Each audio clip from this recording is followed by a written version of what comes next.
Hello guys, welcome to my channel Neha your study guide. आज का topic शुरू करने से पहले अगर आप मेरे चैनल पर न्यू हैं तो प्लीज़ उसे सब्सक्राइब ज़रूर कीजिएगा। तो आज का टॉपिक जो हम करने वाले हैं वो है क्लास 11th बिजनेस स्टडीज़ का unit 2 forms of business organisation. ये इस चैप्टर की पहली वीडियो ही है। तो जैसे कि आपको पता है कि बिजनेस ऑर्गेनाइजेशन की काफ़ी फॉर्म्स होती हैं। बेसिकली 5 फॉर्म्स जो है हम इस चैप्टर में पढ़ने वाले हैं बिजनेस ऑर्गेनाइजेशन की। कौन कौन सी फॉर्म्स हम लोग पढ़ने वाले हैं? Sole proprietorship, joint Hindu family, partnership, cooperative society and joint stock company. अब हम एक एक करके इन बिजनेस ऑर्गेनाइजेशंस की फॉर्म के बारे में पढ़ेंगे। सबसे पहली है हमारी सोल प्रोप्राइटरशिप। सोल प्रोप्राइटरशिप क्या होता है? Sole proprietorship refers to a form of business organization which is owned, managed and controlled by an individual who is the recipient of all profits and bearer of all risk। Soul proprietor को on करने वाला, manage करने वाला, control करने वाला कौन होता है? एक इंडिविजुअल। पूरे बिजनेस को चलाने वाला एक सिंगल पर्सन होता है, एक इंडिविजुअल होता है जो पूरे के पूरे बिजनेस को चलाता है, ओन भी करता है, मैनेज भी करता है, कंट्रोल करता है। Who is the recipient of all profits and bearer of all the risk. जितना भी प्रॉफिट होगा वो सारा उसका होगा और जितना भी लॉस होगा वो भी, जितना रिस्क होगा, लॉस होगा, वो भी सारा उसी का ही होगा। तो सोल प्रोप्राइटर क्या होता है?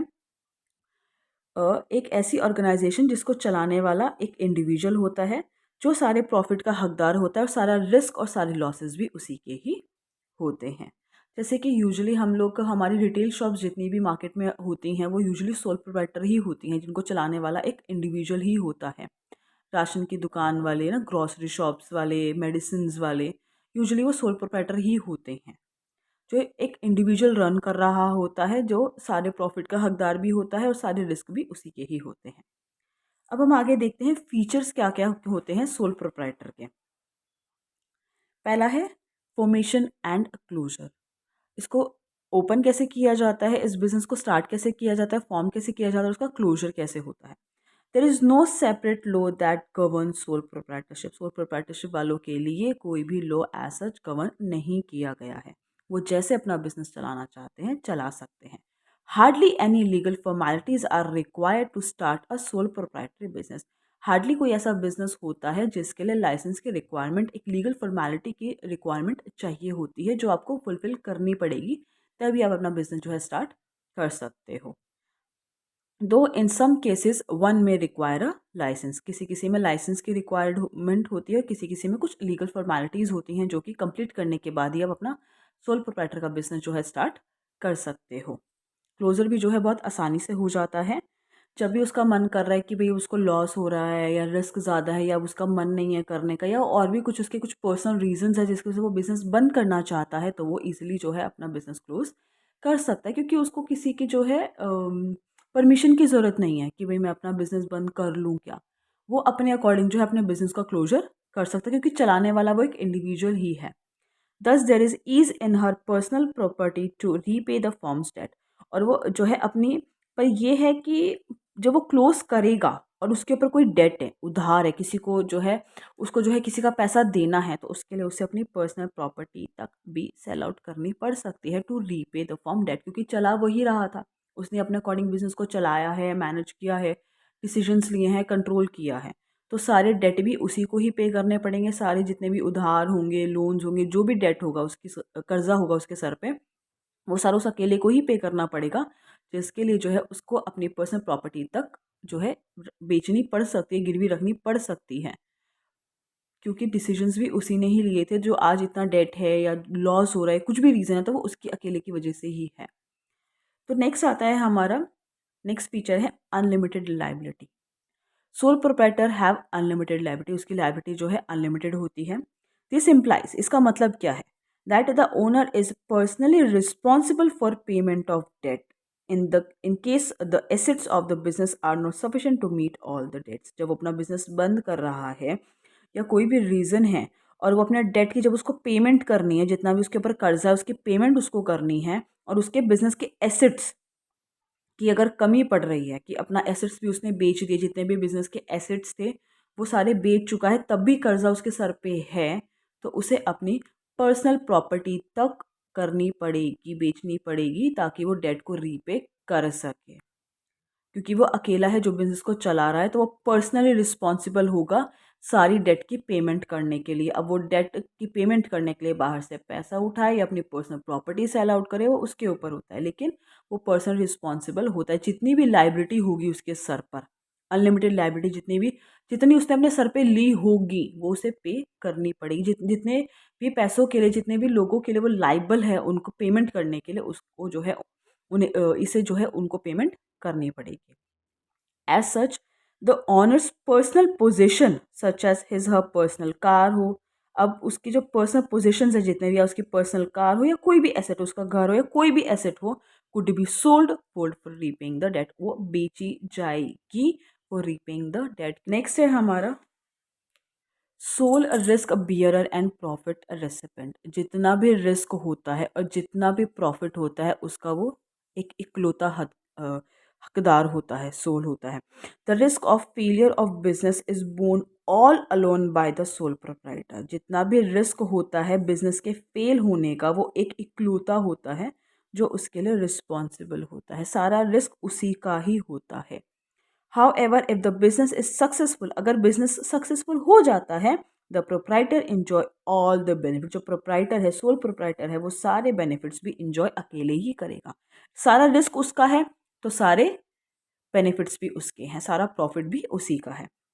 He receives all the business profit which become a direct reward for his risk bearing। जितना भी इस अकेले ने रिस्क बियर किया है, उसका पूरा का पूरा डायरेक्ट एक रिवॉर्ड जो प्रॉफिट है वो उसको मिलेगा, क्योंकि रिस्क भी वही ले रहा है कि इकलौता इंडिविजुअल जो है, तो सारे प्रॉफिट और सारे बेनिफिट्स भी उसी के होते हैं।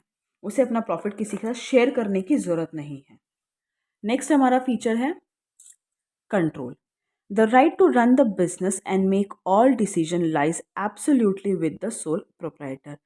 जितना भी राइट होते हैं एक बिजनेस को रन करने के लिए, जितने भी डिसीजंस लेने चाहिए हैं, सारे का सारा कंट्रोल एक उस सोल प्रोप्राइटर के हाथ में होता है। उसे किसी और के डिसीजन का वेट नहीं करना है, किसी से पूछने की ज़रूरत नहीं है कि मैं अपने बिजनेस को कैसे चलाऊं या मैं क्या डिसीजन लूं, क्या मुझे क्या करना चाहिए।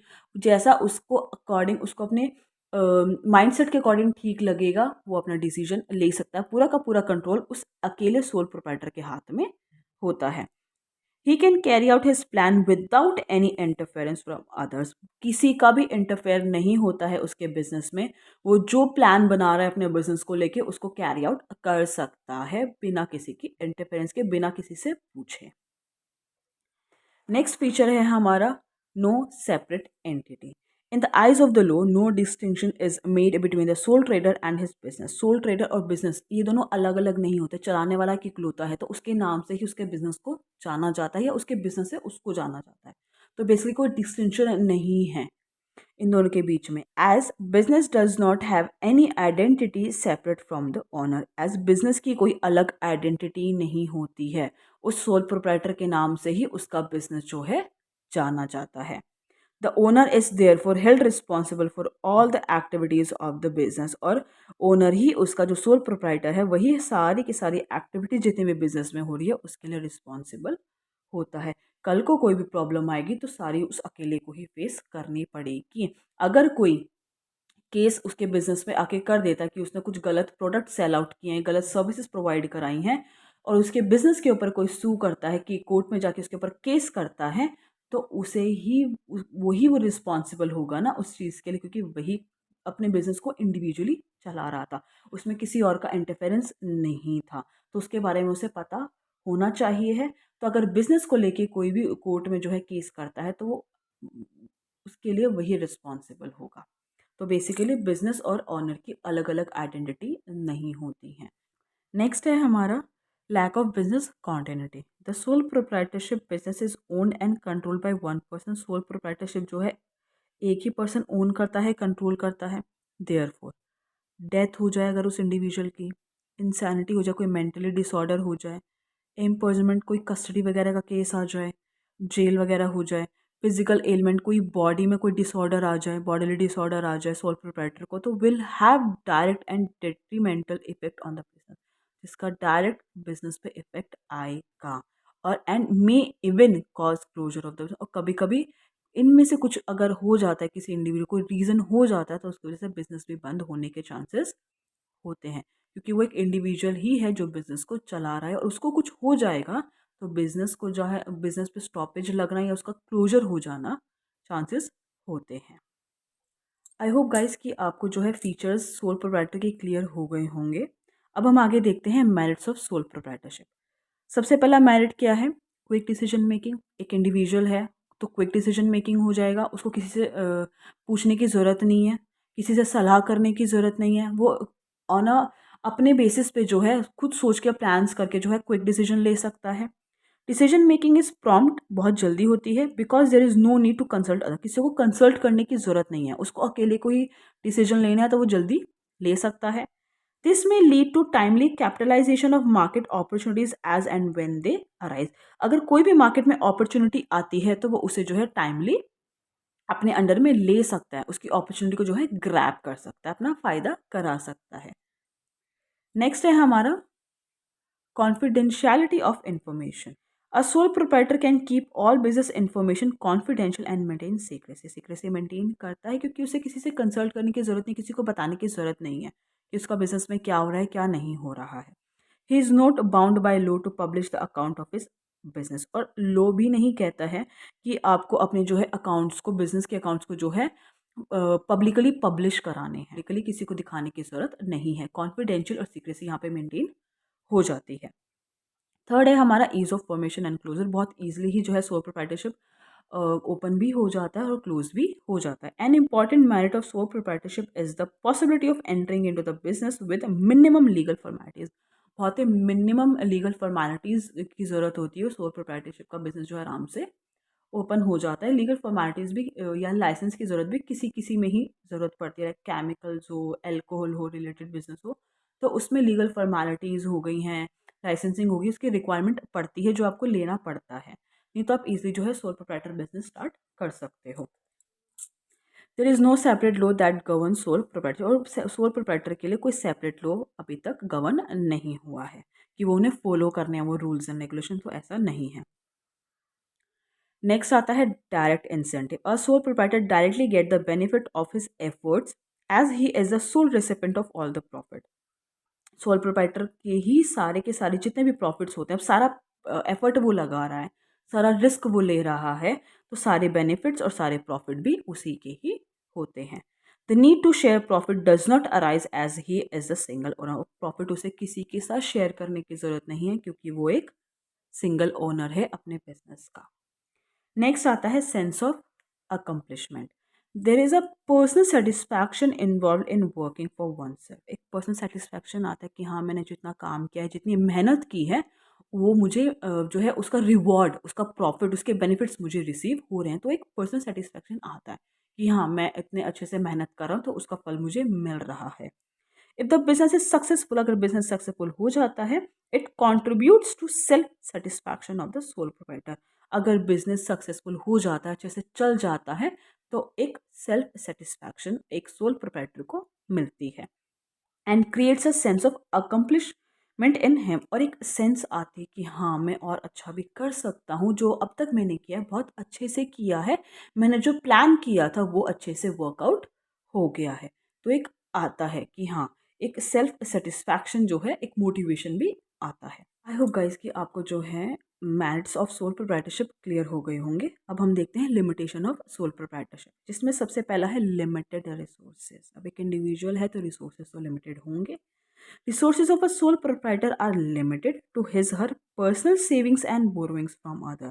अब वो ज़्यादा से ज़्यादा अपनी पर्सनल सेविंग्स यूज़ कर सकता है या ज़्यादा से ज़्यादा बाहर से पैसा उठा सकता है, बोरो कर सकता है दूसरे से, पर उसमें भी कहीं ना कहीं एक लिमिट ही होगी, क्योंकि एक सिंगल इंडिविजुअल पे कोई इतना पैसा तो नहीं लगा सकता ना, कोई इतने पैसे तो उसे देगा नहीं कि हाँ ले तू मेरे से बोरो कर ले। एक लिमिट तक ही वो उसको पैसे दे सकता है बोरोइंग के लिए। उसके पास जो पर्सनल सेविंग्स होंगी वो भी कहीं ना कहीं लिमिटेड ही होंगी जो वो अपने बिजनेस में लगा सकता है। अब 4-5 जने तो हैं नहीं कि सबकी पर्सनल सेविंग्स, हर कोई बोरो अपने नाम से कर रहा है, पैसे तो ज़्यादा पैसे आ जाएंगे, ज़्यादा फंड्स आ जाएंगे। तो एक इंडिविजुअल है, उसके अपने पास जो पर्सनल सेविंग्स होंगे, जितना वो बाहर से बोरो कर सकता है पैसे, वो अपने बिजनेस में लगा लेगा। Banks and other lending institution may hesitate to extend a long term loan to a sole proprietor.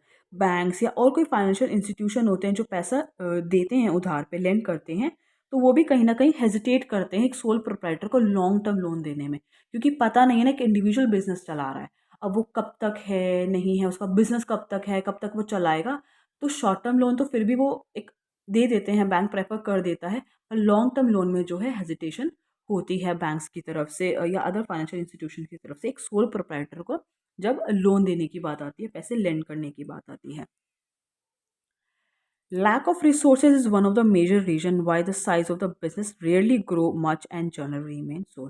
Usually ना मेजर जो रीज़न है लैक ऑफ रिसोर्सेज है, जिसकी वजह से एक सोल प्रोप्राइटर का बिजनेस ज़्यादा ग्रो नहीं कर पाता है, कहीं ना कहीं लिमिटेड रह जाता है। नेक्स्ट आता है limited life of a business concern.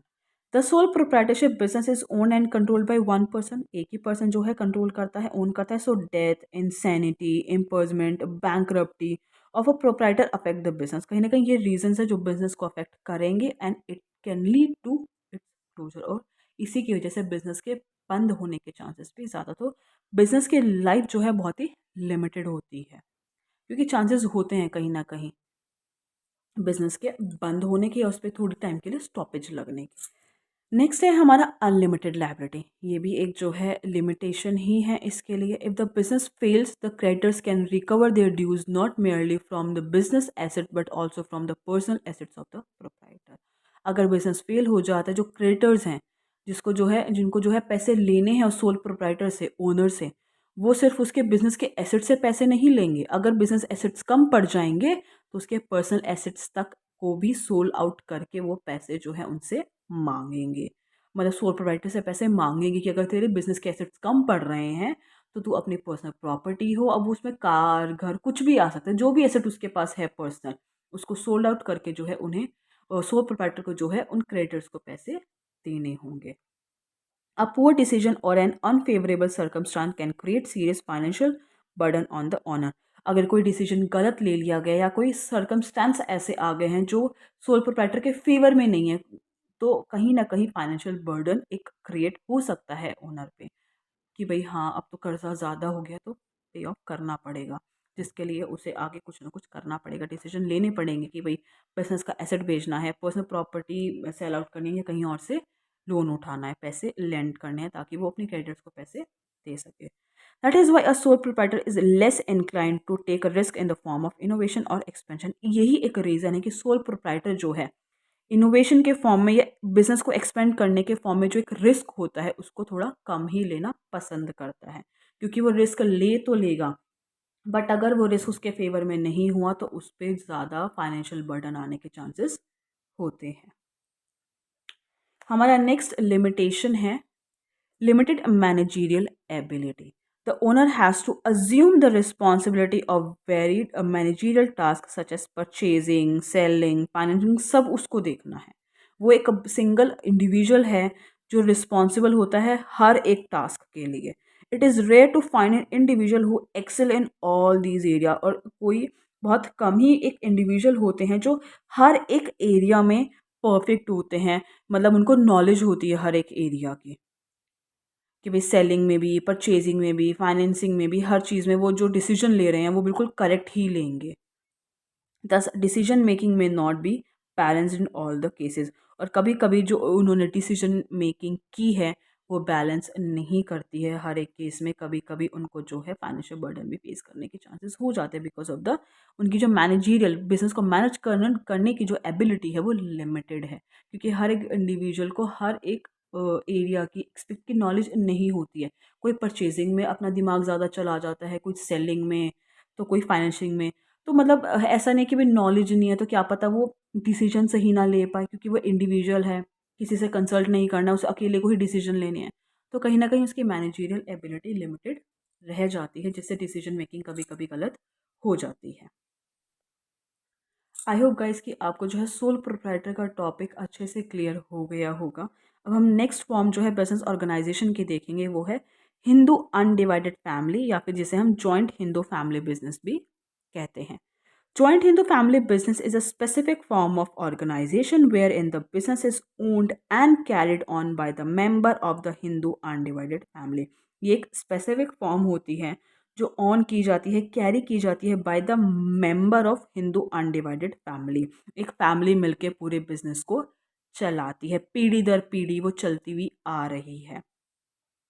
But इसकी कुछ टर्म्स एंड कंडीशंस भी होती हैं कि हम उसे हिंदू अनडिवाइडेड जो है एक जॉइंट हिंदू फैमिली बिजनेस कब कहेंगे, हिंदू अनडिवाइडेड फैमिली बिजनेस कब कहेंगे। पीढ़ी दर पीढ़ी तो बहुत लोगों के जो है बिजनेस चलते हुए आ रहे हैं। It is a specific form of business organisation found only in India. Usually इस तरह के बिजनेस इंडिया में ही पाए जाते हैं, बाहर बहुत कम पाए जाते हैं। It is govern by Hindu law, उनको हिंदू लॉ के अकॉर्डिंग ही चलना पड़ता है। The basis of membership in the business is birth in a particular family. आप ऑटोमेटिकली उस बिजनेस के मेंबर बन जाओगे अगर आपने उस फैमिली में बॉर्न हो गए हो, जन्म ले लिया हो।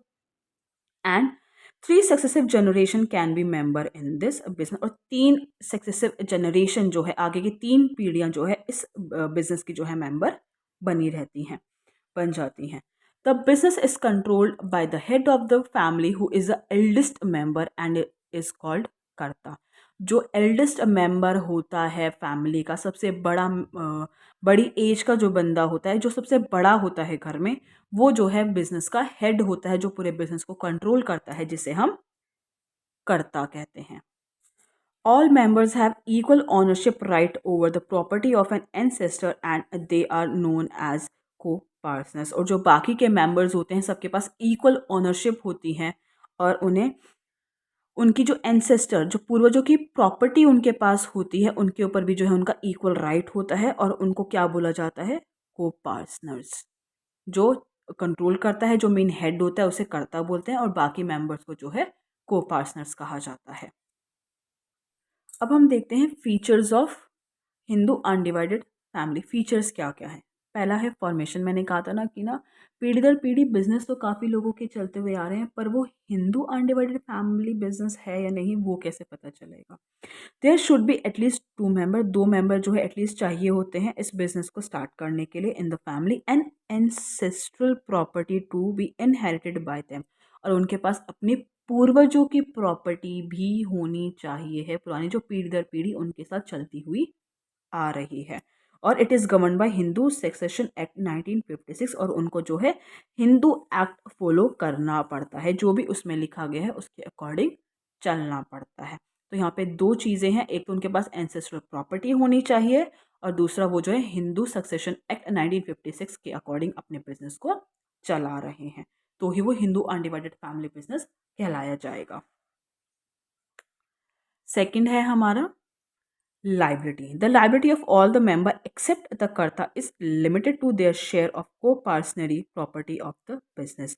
जितने भी co-partners होते हैं उनकी जो liability होती है वो लिमिटेड होती है। जितना भी शेयर उनका बिजनेस में होता है उतना ही उनकी जो है liability होती है। जब अगर बिजनेस बंद होगा तो जितने भी, या उनको डेट पे करना, तो जितने भी शेयर्स एक मेंबर के पास हैं उतने ही शेयर्स जो हैं उनको बिजनेस को देने होंगे। उतने पैसे के शेयर्स मतलब उतनी ही उनकी लाइबिलिटी होती है। लेकिन जो कर्ता होता है, द कर्ता हाउएवर हैज़ अनलिमिटेड लाइबिलिटी। लेकिन कर्ता की लाइबिलिटी अनलिमिटेड होती है। मतलब कर्ता के नाम पे जो भी पर्सनल प्रॉपर्टी होगी, जो भी उसके नाम पे उसके पर्सनल एसेट्स होंगे, वो भी सेल आउट करने के ऊपर बात आ सकती है अगर बिजनेस के एसेट्स कम पड़ जाते हैं डेट को रीपे करते टाइम। नेक्स्ट आता है control. The control of the family business lies with the कर्ता। सारा कंट्रोल बिजनेस का किसके हाथ में होता है, कर्ता के हाथ में। He take all the decision and is authorise to manage the business. और उसके बाद पूरा ऑथराइजेशन होता है बिजनेस को मैनेज करने का। His decisions are binding on other members. और जो भी उसने डिसीजन लिया है बाकी सारे मेंबर्स उससे बाइंड होते हैं, उन्हें वो मानने पड़ेंगे। नेक्स्ट आता है continuity. The business continue even after the death of the कर्ता। अगर कर्ता की डेथ हो जाती है तो भी बिजनेस कंटिन्यू रहेगा। और जो नेक्स्ट एल्डेस्ट मेंबर होता है उनके बाद जो घर के बड़े होते हैं, मतलब जैसे कि दादा है, दादा के बाद पापा जी घर के बड़े हो जाते हैं, तो ऐसे जो नेक्स्ट एल्डेस्ट घर के बड़े मेंबर होंगे वो जो है कर्ता की पोजीशन ले लेगा, लीविंग द बिजनेस स्टेबल। कर्ता के जाने से उस बिजनेस को ज़्यादा अफेक्ट नहीं आएगा, क्योंकि ऐसा कैसा वो बिजनेस जो है कोई और संभालने वाला आ गया है, next eldest member. The business can however be terminated with the mutual consent of the member. लेकिन करता के जाने के बाद अगर मेंबर सोच रहे हैं कि अब हमें इस बिज़नेस में नहीं रहना है, हमें इसे टर्मिनेट करना है, क्लोज़ करना है, तो सारे मेंबर के म्यूचुअल कंसेंट से, सबकी पर एक कंसेंट से कि हाँ, सब रेडी हैं इस बिज़नेस को जो है क्लोज़ करने के लिए, तो बिज़नेस टर्मिनेट हो सकता है, उसे आगे कंटिन्यू नहीं रखा जाएगा। नेक्स्ट है हमारा माइनर मेंबर्स।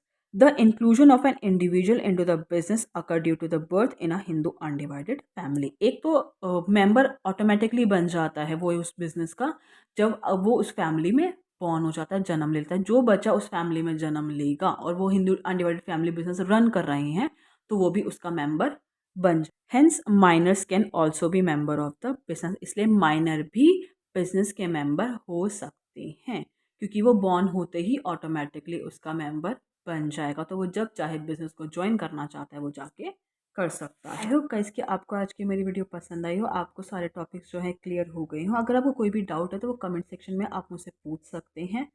प्लीज़ मेरी वीडियो को लाइक ज़रूर कीजिएगा, उसे शेयर कीजिएगा। अगर आपने अभी तक मेरे चैनल को सब्सक्राइब नहीं किया तो प्लीज़ उसे सब्सक्राइब ज़रूर कीजिएगा। मैं इस चैप्टर की नेक्स्ट वीडियो बहुत जल्दी ही अपलोड कर दूँगी। Thank you so much guys मेरी वीडियो देखने के लिए।